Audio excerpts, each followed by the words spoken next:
We've lost more soldiers over the weekend after a runaway felt fire ripped through the Army Combat Training Centre at the Lohatla military base in the Northern Cape. 6 people died. There have been other incidents recently. There was the story on the submarine and other soldiers who died during a truck accident in the Northern Cape last month. At the same time, as you know, the SANDF has had to deal with massive financial cutbacks over the years. Pikkie Greeff is the General Secretary of the South African National Defence Union, representing our soldiers. Pikkie, good afternoon to you. Each of these recent incidents has its own story and its own causes.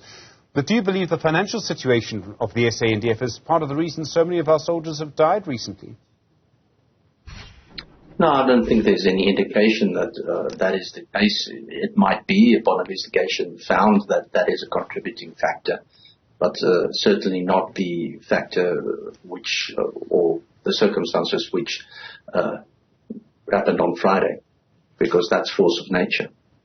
In other words, you're suggesting there was really no way to counter this. This was a massive runaway veld fire in the worst situation imaginable, considering how dry it was in that area. Yes, it was a terrible disaster. I don't think people realize the scale of it unless they're local from the area or the area well.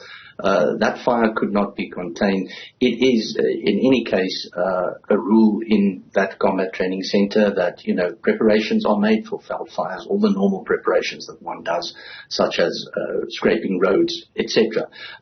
It's just the scale of this disaster is just in such a way that everybody who took precautions, including the farmers surrounding the combat center, their farms were also destroyed.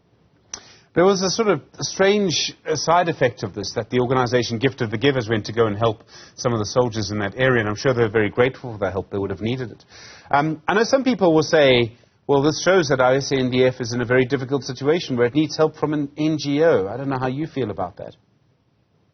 I think we should see that help in the proper context. This is not about, equipment or anything that needs replacement from the civilian world. What we're talking about is actual individual soldiers who lost their entire personal belongings, their clothes, their bedding, toothbrushes, toiletries, that kind of thing. They're simply without it now. And certainly it is not the Defence Force's policy to issue people with their own clothes and toothbrushes and that kind of thing. So really that is the context of the civilian help that's being called in. It's those kind of personal items that over 1,000 soldiers lost overnight. There's been a huge, and I mean for years we've heard military leaders talking about how much more money they need. We make a lot more demands of our military at the moment. We've in some cases asked them to patrol gang areas in the Western Cape, areas where there's been gang violence. We've asked them to intervene in situations in KwaZulu-Natal 2 years ago, for example. Does the military actually have the money and the resources to do what we're asking of it at the moment? I think the military has the resources to do so in terms of numbers. But in terms of equipment and, supporting financials, the cost, the bill of those exercises, that the military certainly does not have. That money will have to be found somewhere else. This is exactly why the department has been overspending. We must either require less from our Defence Force if we want to keep on cutting the budget the way we are, or we must increase the budget.